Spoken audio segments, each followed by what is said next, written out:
Thank you, Mr. Speaker. In closing, Councillor Fielding. Thank you, Mr. Speaker. I'll briefly deal with the amendments. The first amendment, the rapid transit one, I noticed that there wasn't a report that was attached to this. Rapid transit task No, force so report. it confuses me because I know there's been a lot of talk about that today.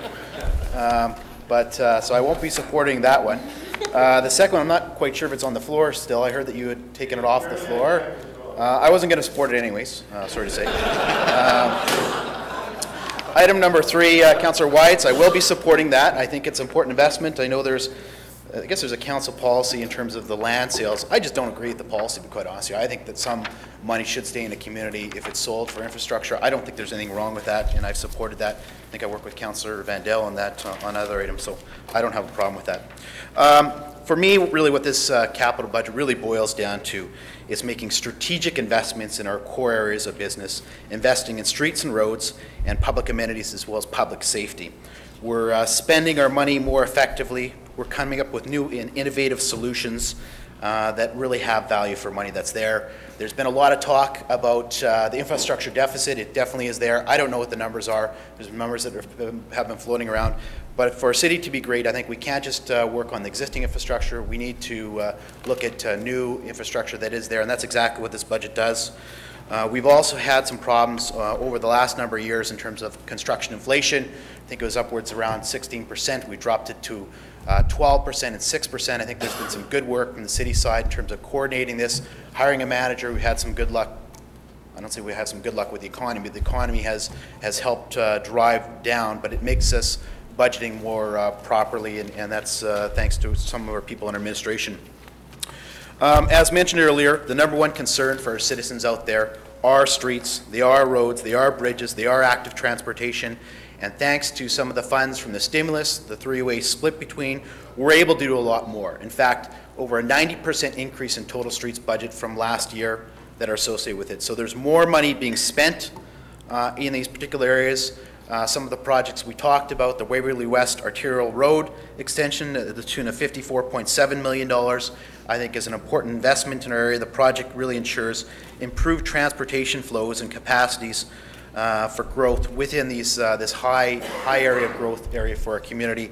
So very supportive. I know that's something that was supported by the provincial government with their dollars, because money talks, and I don't know what the rest of the expression is, but they're very much supportive of it. Active transportation, Janice Lukes was here. This investment is a fantastic, and I've talked a little bit about legacy pieces, but I think it very much is. The total budget goes up to $22.2 million in 2010.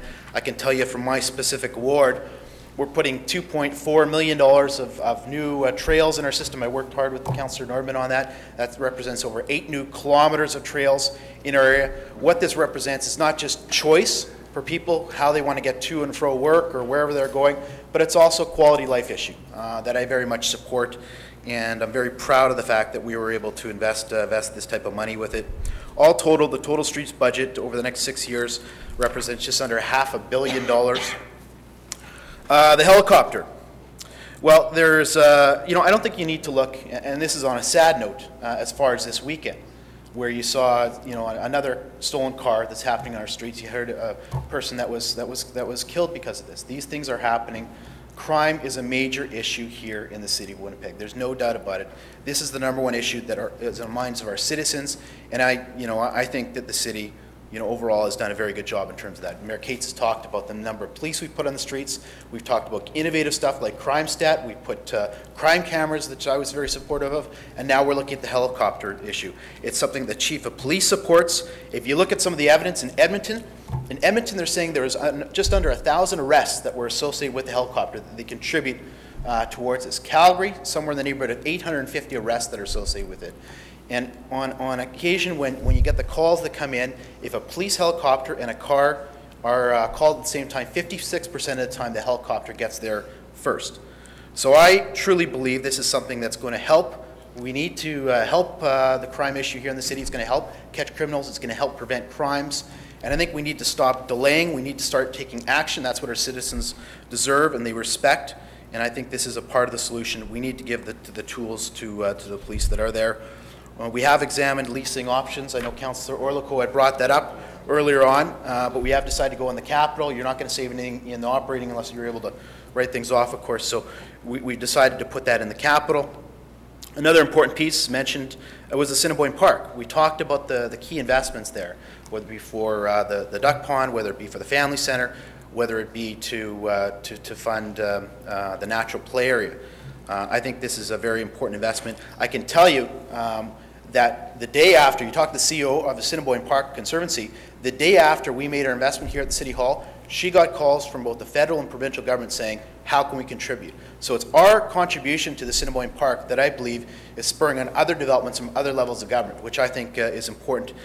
The investment in Assiniboine Park is a jewel of our park system, and we need to invest in it. That's why I'm very proud of this. I think it's, once again, I've used that word 3 times, legacy piece, but I think it's something that you're going to see 34 years down the line. They're going to say, you know what, this council this day made some right decisions on this fund. So happy to do it.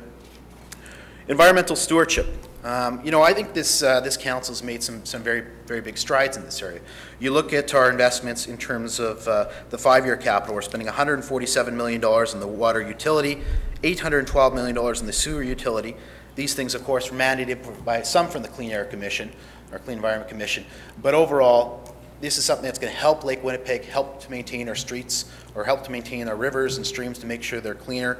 It's also another item that we talked about in terms of the gas capture. I think we've got some information that the Brady landfill gives off. I think it's the 3rd highest rates of emissions, I guess, overall throughout the city. So doing a project like this, giving the boring authority, working the province to do this, is something that's actually going to have a very big impact in the city, in my mind. So I'm very happy that we're able to include this on the budget.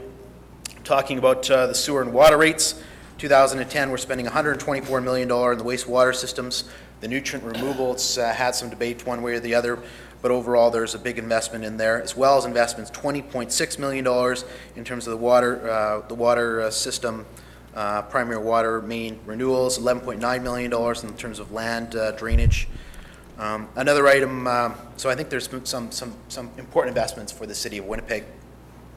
Turning to the financial side of things in terms of the budget, Councillor Orlico, I think, had mentioned, just addressing his question, is there a capacity to do some of the work that's out there? Throughout our budget consultations, we had the Director of Public Works. We asked that same question, and there is capacity to do this extra work. That's the indication for Public Works. So we need to take that the information as such. I was very happy that we were able to find some new and innovative ways to get projects done a lot quicker. As mentioned earlier, we're doing $3.1 million more work on Taylor this year, or in 2010, which makes some sense for that heavily trafficked area. The TBO program, another item, we were able to put $1 million more into the TBO program. What that means to you and your residents is we can do about 8 or 9 more streets in 2010, which not only is going to, I wish someone would, do I have time? Move extension, thank you. No extension. There is no So extension. There is no extension? No. Okay, well anyways, it's a very important investment in our community.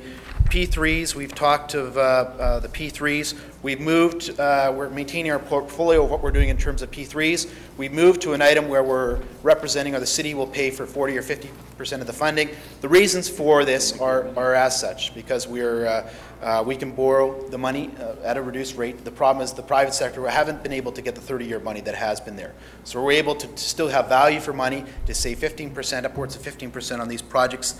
They make sense. They transfer risk from the city to the private consortium, and you're able to save on some of the maintenance costs. So very happy that we are a part of that. Cash to capital, of course, has gone up by $2 million a year, scheduled to pay more. We're also, just ending here, Mr. Speaker, very happy that we were able to save or find $17 million, making the system more efficient from old capital accounts that have been there. That's money we're able to spend into our system. And the value for money I was going to go back to, that we're able to invest in the 2010 as opposed to 2011. It's not only good for our residents that are going to see the street, but it's also good for taxpayers, because they're going to save upwards